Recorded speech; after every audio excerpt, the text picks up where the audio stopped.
Durante el pasado mercado de fichajes, el Real Madrid no gastó mucho dinero. ¿Por qué? Porque estaban pensando en invertir en las renovaciones. Ya llegó la octava de ellas. Se trata de la joya española. Marco Asensio firmó un contrato por 6 años. El de Palma de Mallorca jugará la Casa Blanca hasta el 2023. Y la cláusula de rescisión, escuchen, jeques, 700 millones de euros. Ante el interés de clubes como el City o el PSG e incluso el Manchester United.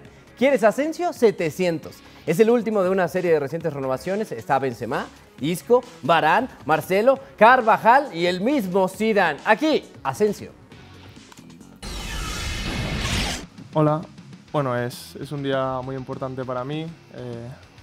Ampliar el contrato con el Real Madrid, con el club más grande del mundo, es un orgullo y bueno, yo creo que el año pasado fue mi primer año y fue un gran año donde crecí mucho y bueno, este año la verdad es que hemos empezado muy bien y bueno, mis objetivos son los mismos, ganar muchos títulos con el Real Madrid y bueno, la verdad es que es un día muy feliz para mí. Bueno, el precio al final no lo marco yo y bueno, recibir esos elogios de Cristiano pues bueno, de un jugador como él que lo ha ganado todo, pues bueno, una alegría y bueno, yo tampoco pienso en ganar el Balón de Oro, soy joven y bueno, todo irá paso a paso. Yo me siento importante, la verdad es que ahora mismo estoy en un buen momento y siempre que me dé minutos el entrenador siempre los intentaré aprovechar para siempre poder tener más minutos que los que he tenido hasta ahora.